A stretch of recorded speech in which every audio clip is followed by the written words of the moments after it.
Friends, we are on 37th episode now, and we on hashtag success sauce and hashtag interview torpedo 2.9, that is chapter 2 part 9. We are talking about interview, and as I had told you earlier, interviews are formal as well as informal. Formal, when you go for getting a job, getting a contract signed, getting some deal made, business matters. And informal are when you interact with other person to get your job done. You are having an obstacle which should be overcome, and maybe that obstacle has been created that person himself. So let us start. This is with respect to interview with a very big conglomerate company which had offered me 80,000 rupees when I was drawing 4,000 rupees as general manager of a government company in the year 1990. So what happened was, our project contract manager, he was an outside agency.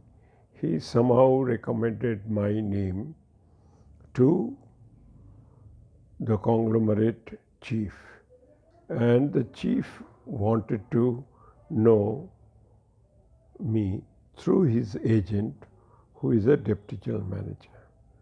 And he came over here, and I chose a nondescript place so that nobody can see me being interviewed by the conglomerate. The news traveled very fast. I didn't want that. So therefore, in a nondescript office, we were sitting together and we were having discussion. And he said the chief wanted a chief executive for his steel plant, one of the divisions that he will be opening very soon. I asked him, you say you are a deputy general manager, therefore how do you take interview of a would-be chief executive? Is it proper? I asked you only this question. He said, no sir, absolutely right. As a deputy general manager, I would be 5 or 6 steps below chief executive. Therefore, I just cannot take your interview, absolutely right. But I know who you are and why our chief has selected you. I said, pardon me, I couldn't understand. He said, all along your career, you had shown tremendous determination to fight for truth against adversaries. And you were ready to risk your job. So that kind of person he wants. He knows how you succeeded in telco, how you succeeded in Mullins, how you succeeded in other organizations, all that he knows. I said, surprising. That is industrial espionage. He smiled and he said, possibly so, you can say that. We want to verify a person before taking me in at that high position. I said, fine. And we discussed for some time. Thereafter he said, I have noted all that I have to, and I would talk to my chief about you and kindly wait for us. We had waited for about 4 or 5 days. Thereafter, the telephone call came where I was told I am selected and my salary will be 80,000 rupees, means 20 times more than what I am getting, and member of 2 clubs, and I would be visiting foreign countries for 15 days in a month, and all expenses provided for in the club and outside, possibly except our food and attire. But it was surprising to me. It did not gel well. I was thinking 20 times more salary. There must be a catch in it. Myself and my wife discussed and discussed all through night for 3 days, and I came to the conclusion there is some catch in it. And I and my wife both had agreed that we should say no. First thing, because it is such a high salary that if he tomorrow says, thank you, bye bye, I won't get a job worth that salary anywhere else. Number two, my children will be spoiled forever because of so much money coming in, so much of luxury. They would not be proper personalities. Therefore, I very politely declined the offer, and I was told that the chief had mentioned that yes, all the people cannot be purchased. And that sentence made me feel that my decision was correct, because possibly I would have to do some irregular job, some illegal job. And that reminds me of interaction with somebody very high up in government, where I was told that something like 250 crores or 2500 million rupees worth of job has to be given to his preferred contractor, and I have to do that. And I said, yes, sir, it will be done. He was very happy. After 3 months, again he reminded me.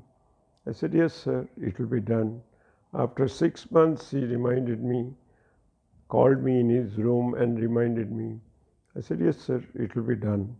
But after 9 months, he called me again in his room and said, Mr. Mukherjee, I have checked up the details and I found that you have fought with many seniors, risking your job, that you follow the path of truth. Do you not understand this is a very irregular job? I said, sir, do I give you a truthful answer or the answer that pleases you? He said, no, nobody says truthful answer to me. Please tell me that. I said, sir, it is such an irregular job.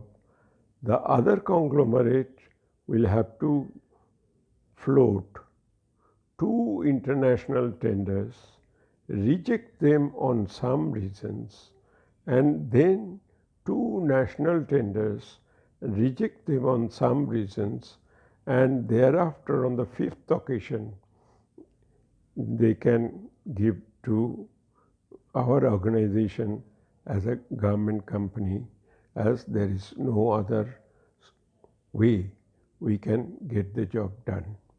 And this will take possibly 2.5 years or little more. And I can say, yes, sir, until that time. Then he looked at me straight and said, thereafter you will say, no, sir. I said, yes, sir. And he smiled. So that was another way of interacting with your senior. And I will tell you about another occasion where of course my senior was unhappy with me. It was a case of my MD distributing gifts to all officers, senior officers, because some loan was obtained by him worth 70 million rupees or 7 crores from the holding company. And everybody was very happy. When I took the gift from MD, I smiled and said, "Sir, we should not have been distributing the gift. The holding company should have distributed the gift." He was surprised. He said, "Why?" I said, "Because at 20%, 24% per annum interest, the loan that we have got is possibly 2.5 times the current rate going. Therefore, we are at a great loss and the holding company is at a great profit." He was not happy and he immediately asked General Manager Finance, "Is he correct?" And General Manager Finance said, "We could not muster the courage to tell you, sir, he is correct." So similarly, interview is something you be very prompt and you should respond to things. I'll give you another example of a mistaken communication. And that is when my general manager had mentioned to the employees when the strike was called off that some of the demands were met and the strike was called off but my general manager made a cardinal mistake of shaking hands and at that time telling them that please don't come back with the demands that we have not agreed. And my mind said that they will come back after 6 months, and that is what they had done. So therefore, every word that you speak has to be weighed, measured, and calibrated with future reference. Otherwise, you will not succeed in life. Therefore, this is one very important thing is communication. As I told you earlier, it has to be, your vocabulary has to be very strong, and when you talk, keep cool and read the other person. That is very important, and try to surprise him. And also that I will talk about it in the next episode, and try to surprise him. Therefore, friends, you have to remember these points and like, share, and subscribe as I had been mentioning all the time. Thank you.